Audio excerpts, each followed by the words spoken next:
Hello, my name is Alake Mosimi, and in this video, I will be sharing some tips for students who are in the university, especially first year students. How can you have an excellent result and still do other things like working if you have to and volunteering? It's no news that some students fail in their first year and then they learn wisdom and then catch up in their second year or their penultimate year. But it doesn't have to be so. You can be all that you can be starting from your first year with these tips.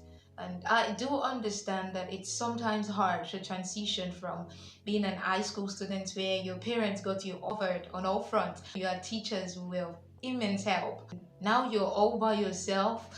You have to manage yourself, manage your time, manage your relationships. You have choices and you can decide to do whatever it is you want.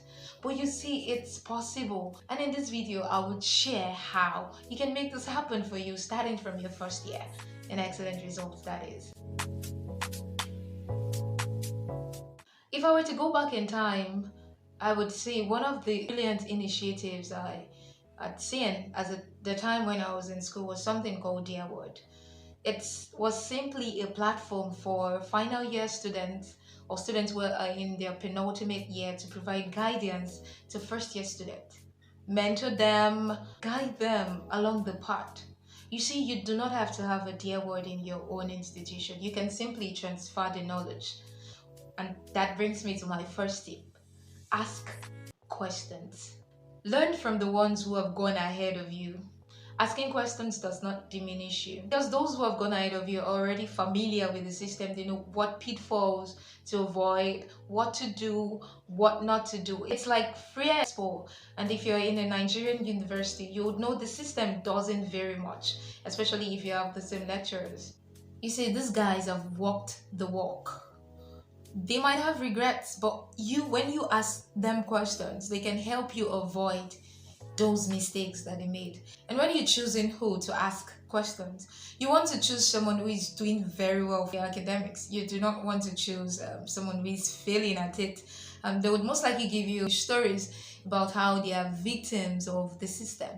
And I do understand that sometimes happens, but there are people who are succeeding regardless. And then you want to pattern your life after those people, so that go ahead and ask questions. Refuse to make the mistakes of your elders. Absorb from their years of wisdom. And another very important one, like Socrates said, man, know thyself. The importance of this can never ever be overemphasized. You see, first year students tend to do a lot of friends. They want to be with the in crowd because they do not know their way around yet. Whoever seems to be bold might just be the right person to work with.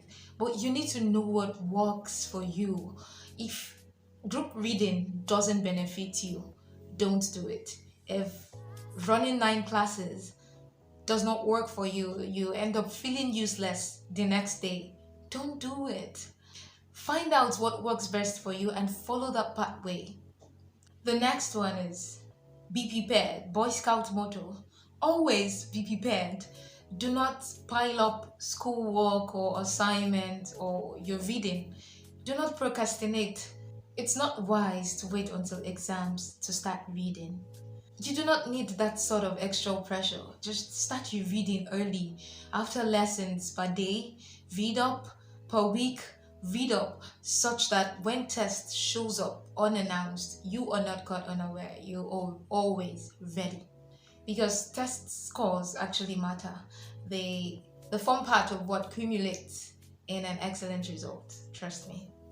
In the world of work, skills matter beyond your certificate, regardless of how glamorous. Skills matter when it comes to running your own company or business, working a job. You need skills. And the best time to start learning those skills is now that you're in school, since you already know what field you intend to go in the future. So acquire skills, build early, explore other resources beyond what your lecturers expose you to. You do not want to be done with your course and all that you know is all that you were taught in school, nothing more.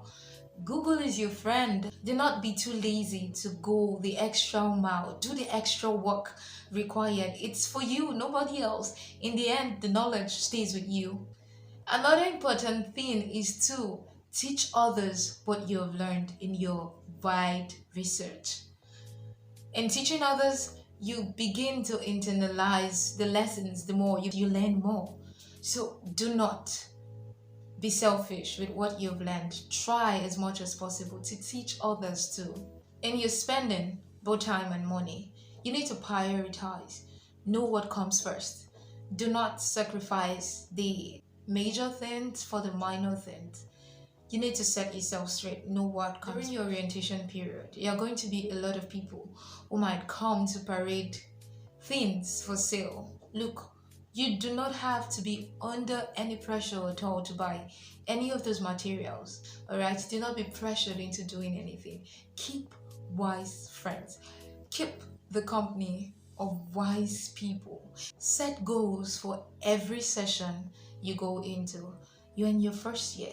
What do you want to achieve at the end of your 4 years, 5 years, or even 6 years, as the case may be? Set and write them down. It's actually very important to write those goals down so that you can always go back and check, where am I at? Am I closer than when I first started? What do I need to be working on to ensure that I actually hit my target? And finally, prayers.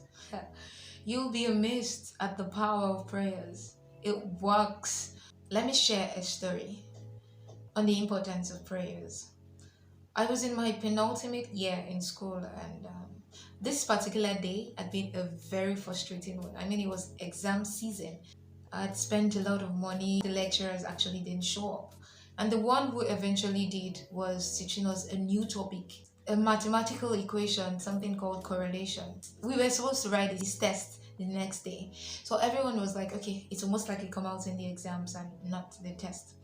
But for me, when I looked at it, I really did not understand. So I prayed and I slept. And then I woke up early hours with a clear understanding of the mathematical formula. I was amazed. I went to school and I was really excited. I shared it with some of my friends, those who were ready to listen. And some others were like, don't mess up with what I already read. After the test, you can explain it to us. All right, it's fine. And so we went in for the test. Guess what? The only question that came out was on that particular formula, correlation. All 40 marks was from that question. How would that have been possible? How would I have known that would happen? I was just really, really grateful to God, and the people who I talked to were really, really happy. So we have come to the end of this video. I hope you found it useful. Kindly share it with other people, and if you have not subscribed to this channel, you really, really do want to do so. Just hit that subscribe button and the notification bell so that when any new content is up, you can be the first to watch it. Do not worry, on this channel we are all about education. EduFix is all about leading conversations that inspire change. I hope that you found this really useful. I am rooting for you and I wish you good success in your academic journey. Stay tuned. Until next time, my name is Alake Musimi.